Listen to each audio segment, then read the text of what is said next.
Hey, what's going on, everybody? Hoobie186 back again with another video. I wanted to talk about this because news broke yesterday regarding PlayStation 4 games being available on PS Now, and there's a lot of hysteria going on that I've seen through YouTube and Twitter, and I wanted to kind of like get everything centered and give my thoughts on this. Um, First things first. As far as like how this affects me personally, I couldn't give two shits about this news. Like it's not, it is something that I didn't really care about because I don't use PlayStation now, so it's not something that I cared about. But you see all this, the bickering back and forth on Twitter and YouTube and shit like that, and a lot of it is just fanboy bullshit. And the thing is that the thing that I wanted to do with this video is just talk about my thoughts on it and kind of put my spin onto the news. Now, I personally thought that it was I initially I think most of us kind of already knew that that the PS4 that PlayStation Now would get PS4 games. I just assumed that it would be near the end of the generation as opposed to hopefully just in the middle of it. You know what I mean? Like, there's been rumors about a PS5 release in 2018. You know, if you're under the belief that PlayStation 4 games should be on PS Now near the end, then that kind of puts credence to that rumor. But I don't want to talk about that. I don't talk about rumors. But with this news, like they decided to do it now. Now I don't know why they're doing this now, and frankly, I don't care. Like I just don't care. But the one thing that I wanted to discuss is that there's been the hysteria that's going on between Xbox fanboys and PlayStation fanboys. Now, let me address the PlayStation fanboys first. Now, I've seen a couple videos, some videos from dudes who I like, and I've seen comments from Twitter dudes that I like, that has kind of put a very alarmist spin to this news. And to me, the problem with the reason why I have a bit of an issue with this has nothing to do with alliances or kind of belief in PlayStation or whatever. I don't give a fuck. I don't care. You know what I mean? But the thing that I find interesting about this is that you have a lot of people who who are doing the same thing that Xbox fanboys did with the Quantum Break news. You know what I mean? They're getting all up in their feelings over the fact that PC gamers get to play PlayStation 4 games on their PC if they choose to. You know what I mean? Like it to me, I just don't understand why they would get upset about this. Like people say, well, it takes away the one true advantage. Listen, if you prefer PlayStation over Xbox, then that's the only advantage that you should care about. Like the fact that you guys would be so obsessed over, oh well, do Sony have the advantage in this area? Does they have the advantage in that area? Like, who the fuck cares? The only advantage that matters is that you put your money on the brand that you like the most. And for the vast majority of you guys, for all you guys, it should be it's the PlayStation. Yes or no? So I don't understand. Like, I see some people talking about how, this is the next step before they take their games to PC.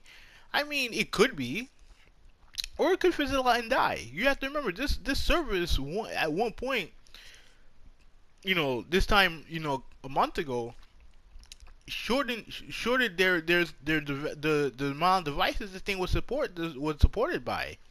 This thing was at one point supported on Bravia TVs and on PS3s and PS Vita. Now it's just PS4 and PC. That's it. You know what I mean? And maybe there could be a reason why they did that. We'll never know. I mean, well, we may know. I don't. I mean, I'm not gonna care to look. You know what I mean? But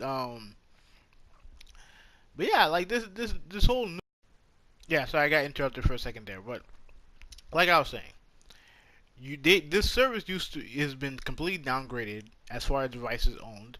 This thing could be a failure, and no one would bat an eye. Like people are acting like this is gonna be the next step. Like I said before, it could be, or it could be a complete another failure, like a lot of what Sony's done outside of the PlayStation ecosystem. I'm just being real. You look at you look at the PlayStation Move originally, Wonder Book. You have the iToy originally. There's lots of things that Sony's done outside in the tentacles of the PlayStation that has been a failure. Like they had this one thing called PlayStation Mobile in the midst of the Vita being out, where they collaborated with Sony. I think it was Sony Ericsson for this awful looking phone with a controller attachment to it, where they were gonna bring some PlayStation games on there, and that failed. You know what I mean? The thing is can no longer exist. You know what I mean? Like, guys, you guys have to calm your asses down, man. Like, it's not like you can't look at this like as if it's the end of the world that other people get to play your game. That's the same thing that you guys went on about Xbox fanboys for, when the whole thing with them being with their games going to PC. You guys need to calm down. Like, it's not like I said, hell, even I've said this in the past as well on Twitter. So I'm not gonna sit there and be all high and mighty about this. If if there was an opportunity for me to play all my favorite PS4 games, right, all my favorite PlayStation games on PC without the need of a PlayStation, now, yeah, I would go on PC because PC is easily the best way to play, and it's not in and I've always felt that way. Even if you like or dislike PC gamers, the fact of the matter is this: the PC gaming is the best way to play. You get to pick whatever controller you want, pretty much any controller you want. You get to it's freedom of whatever you want to do on your platform. That's what PC stands for, personal computer. You know what I mean? Like, that's what it is. But the thing is that, like, I've always been a console gamer, and I feel like I'll always be a console gamer, and as long as the consoles are good to me, then I'm gonna stay there. You know what I mean? Like, this whole, I'm not like, I would prefer to have 1080p, 60 FPS or whatever. But at the end of the day, if a game's good, this game's good, no matter what resolution or frame rate is at. That's always been my motto. But regardless, this news shouldn't be like this type of you know doom and gloom for the console. Like, at the end of the day, if you like the console, if you like the games, that's all that matters. And any advantage that you feel like Microsoft had or didn't have on the competition, like, it shouldn't matter to you, because at the end of the day, you guys made the choice. That's the only thing that matters. Whatever advantages that you perceive PlayStation has on the competition is validated by your purchase. Then don't make it seem like it's somehow a bad thing, and make it seem like it's some type of it just I mean, to me, the whole thing is just stupid to me. Like, getting upset over, you guys are getting upset over nothing. Like, at the end of the day, it is what it is. I mean, either you continue to play the awesome game that you guys been playing, or whine, bitch, and complain about something that don't matter.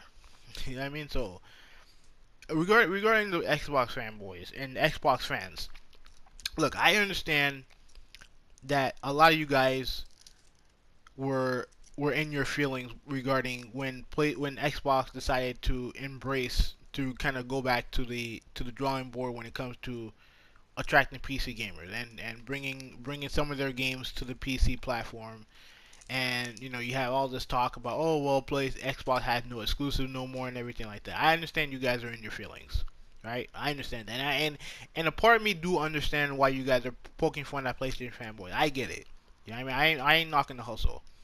But the one thing that has been said that I 100% don't agree with, even though I can understand the reasoning behind it. Now, the one thing I wanted to make clear is that I understand nuance. There's always gray areas and a lot of different things, right?